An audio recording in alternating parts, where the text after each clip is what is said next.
All right, let's dive into a story that's part political thriller, part high-stakes legal drama. We're talking about a promise made between two countries, a veto that stopped the world in its tracks, and a fight that went all the way to the top, to the world's highest court. And at the very center of it all is this one kind of wild question. Can something as basic as what a country calls itself actually be enough to keep it out of NATO, one of the most powerful alliances on the planet? It sounds crazy, but it happened. Let's break down exactly how this all went down. So here's our roadmap. First, we'll look at the promise that started it all and the veto that broke it. Then we'll hear Greece's side of the story. After that, we'll see how the court dug into the evidence, weighed all the excuses, and finally reached its massive final judgment. Okay, so our two main players here are the former Yugoslav Republic of Macedonia, who brought the case, and Greece, who is defending its actions. And look, these two have a long, complicated history. For decades, they've been tangled up in a really sensitive dispute over Macedonia's name, a fight with super deep historical and cultural roots. To try and manage all this tension, back in 1995, they signed something called the Interim Accord. You can think of it as a temporary truce, a way to just let things move forward. And it seemed to work. By 1999, Macedonia was on the path to joining NATO. But then, bam, 2008. At the big summit in Bucharest, that path just hit a brick wall. And this, right here, is the legal heart of the entire case. It's the exact wording from that 1995 treaty. And you don't need to be a lawyer to get this. It's crystal clear. Greece made a legally binding promise in black and white that it would not object to Macedonia joining places like, well, NATO. So you can see where this is going, right? Macedonia argues that in 2008, Greece did exactly what it promised not to do. They objected. And with that, Macedonia felt its hands were tied. Their next move? Take Greece to the International Court of Justice, the ICJ.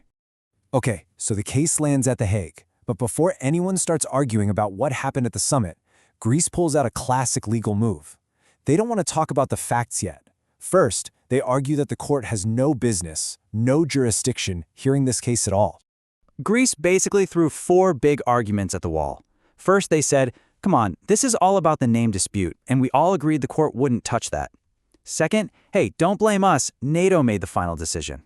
Third, they argued that a court ruling would be pointless because you can't force NATO to do anything. And finally, they said a court case would just mess up the delicate diplomacy already happening. But the court, they weren't buying it, not for a second. They went down the list and knocked down every single one of those arguments. The judges made it really clear.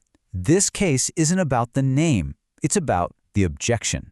And that promise not to object, it was absolutely something the court could rule on. The case was going forward.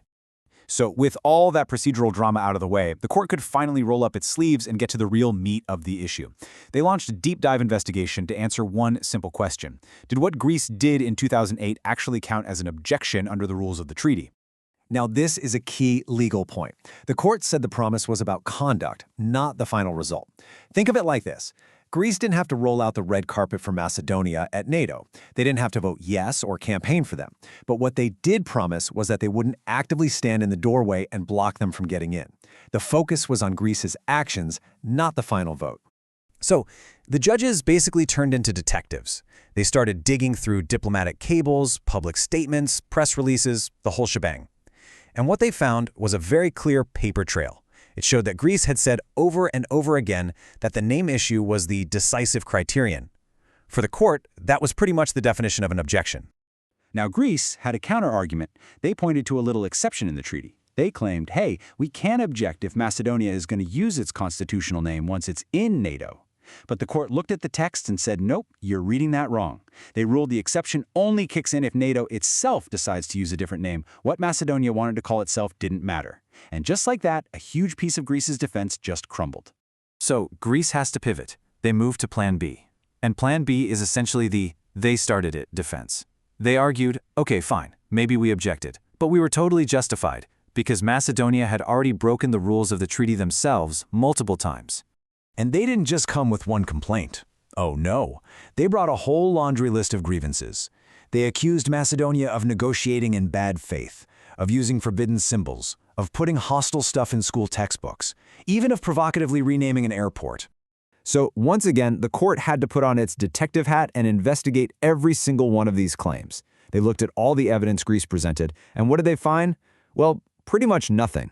Out of that entire long list, they decided only one single breach had actually been proven. And this is where Greece's whole defense just falls apart. See that one proven breach? It happened way back in 2004. The court said, look, first of all, that was a pretty minor incident, not a material breach big enough to wreck the whole treaty. And second, you can't use something that happened and was over in 2004 to justify a veto in 2008. The timing was all wrong. As you can see, the court took apart every single justification piece by piece. There was just no legal link.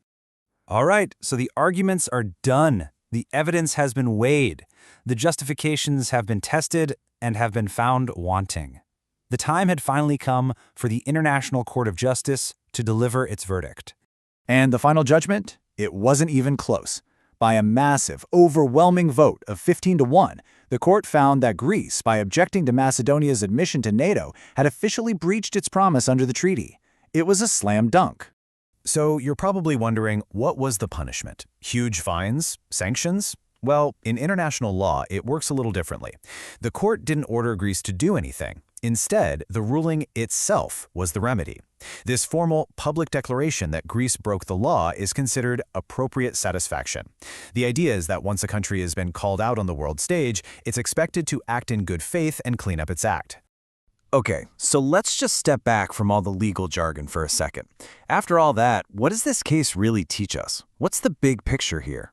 At the end of the day, it boils down to something we all learn as kids. A deal is a deal. A promise is a promise. This whole case is a powerful reminder that international treaties aren't just polite suggestions, they are the law. And courts like the ICJ actually exist to make sure nations are held accountable when they break them. But that leaves us with one last, really tricky question to chew on. Macedonia won. They got their legal victory, fair and square. But for years after this ruling, the political reality didn't change. They still weren't in NATO. So it makes you wonder, does winning in the world's highest court always mean you win in the messy world of politics? That's definitely something to think about.